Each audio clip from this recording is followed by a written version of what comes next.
تمام تعریف اللہ کے لیے ہے جو اپنی باریک تدبیر سے معاملات میں تصرف کرنے والا ہے۔ میں اس پاک ذات کی حمد بیان کرتا ہوں، تھوڑی ہو یا زیادہ نعمت، ہر ایک نعمت پر حمد اس کا حق ہے، اور میں گواہی دیتا ہوں کہ ایک اللہ کے سوا کوئی معبود برحق نہیں، اس کا کوئی شریک نہیں۔ اس نے انسان کو پیدا کیا اور اس کی بہترین صورت آرائی کی، اسے ڈرا کر اور متنبہ کر کے دل کو پاک کرنے پر ابھارا، اور میں گواہی دیتا ہوں کہ محمد اللہ کے بندے اور رسول، اس کے چنیدہ اور خلیل ہیں، اور اس کی طرف سے خوشخبری دینے اور ڈرانے والے ہیں۔ اے اللہ، درود و سلام نازل فرما اپنے بندہ رسول محمد پر، ان کے آل و اصحاب پر جنہوں نے ان کے طریقے کی پیروی کی، ان کی سنت کو اپنایا اور ان کے بعد ان کے راستے پر چلی۔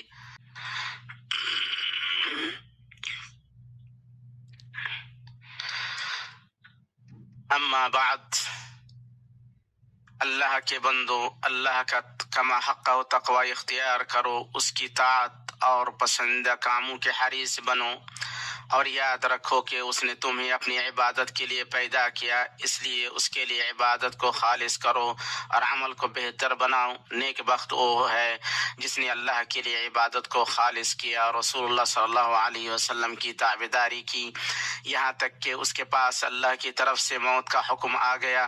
مسلمانوں، نفسوں کو پاک اور درست کرنا اور دلوں کی اصلاح کرنا اور انہیں صاف ستھرا بنانا ایسا مقصد ہے جس کے لیے تمام ثقافتوں اور تہذیبوں میں عقل مند پرانے زمانے سے تگ و دو کرتے آ رہے ہیں۔ چنانچہ اسے پورا کرنے کے لیے مختلف راستوں پر چلے اور خود کے لیے طرح طرح کے طریقے اور اسلوب اپنائے، اور انہوں نے گمان کیا کہ اگر انہوں نے خود کو ان کا پابند بنایا تو خوشگوار زندگی اور سعادت بھری پر لطف زندگانی سے سرفراز ہونے کی آرزوؤں اور امیدوں کو پورا کر سکتے ہیں۔ وہ سچی سعادت، جس سچی سعادت سے دنیا خوشگوار ہوتی ہے، دلوں کو سکون ملتا ہے اور نفس پاک و بلند ہوتے ہیں، وہ ایسی سعادت ہے جس کی حقیقت کو کتاب حکیم اور سنت شریفہ نے واضح و دقیق ترین اور مقصود کو بیان کرنے والی جامع ترین عبارت سے واضح کر دیا ہے۔ اللہ نے اپنے رسولوں کو بھیجا اور اپنی کتابیں نازل کی تاکہ لوگوں کو اپنے نفسوں کو پاک کرنے اور اپنے دلوں کی اصلاح کرنے کی طرف رہنمائی کرے، اور تاکہ لوگوں کو یہ بتائے کہ معاملہ تبھی پورا ہوگا جب وہ بندگی کو اللہ کے لیے خالص کرتے ہوئے اپنے اوپر اللہ کے حق کو ادا کریں، کیونکہ یہی ان کی تخلیق کا مقصد ہے۔ اللہ تعالیٰ نے فرمایا، میں نے جنات اور انسانوں کو محض اس لیے پیدا کیا ہے کہ وہ صرف میری عبادت کریں، نہ میں ان سے روزی چاہتا ہوں، نہ یہ میری چاہت ہے کہ یہ مجھے کھلائیں۔ اللہ تعالیٰ تو خود ہی سب کا روزی رساں، توانائی والا اور زور آور ہے۔ اللہ کی کتاب اور رسول اللہ صلی اللہ علیہ وسلم کی سنت میں اس تزکیے کے طریقے کا بیان آیا ہوا ہے جس کے ساتھ اللہ نے انسان کی کامیابی کو وابستہ کیا ہے اور جس کے منافی چیز کے ساتھ نامرادی و ناکامی کو جوڑا ہے، جس میں نفس کو گناہوں سے آلودہ، ناپاک اور بگاڑا جاتا ہے۔ اللہ تعالیٰ نے فرمایا، قسم ہے نفس کی اور اسے درست بنانے کی، پھر سمجھ دی اس کو بدکاری کی اور پرہیزگاری کی، جس نے اسے پاک کیا وہ کامیاب ہوا اور جس نے اس نے خاک میں ملا دیا وہ ناکام ہوا۔ اللہ تعالیٰ نے اور فرمایا، بے شک اس نے فلاح پالی جو پاک ہو گیا اور جس نے اپنے رب کا نام یاد رکھا اور نماز پڑھتا رہا۔ اسی طرح اللہ تعالیٰ نے جب موسیٰ علیہ السلام کو فرعون کی طرف بھیجا تو انہیں مخاطب کرتے ہوئے فرمایا، تم فرعون کے پاس جاؤ، اس نے سرکشی اختیار کر لی ہے، اس سے کہو کہ کیا تو اپنی درستگی اور اصلاح چاہتا ہے، اور یہ کہ میں تجھے تیری رب کی راہ دکھاؤں تاکہ تو اس سے ڈرنے لگے۔ یہ مبارک کتاب جسے اللہ نے ایسی روح قرار دیا ہے جس سے دل زندہ رہتے ہیں، اور جسے ایسا نور بنایا ہے جس سے راستوں کی تاریکیاں چھڑ جاتی ہیں، اسی طرح ہم نے آپ کی طرف اپنے حکم سے روح کو اتارا ہے آپ اس سے پہلے یہ بھی نہیں جانتے تھے کہ کتاب اور ایمان کیا چیز ہے۔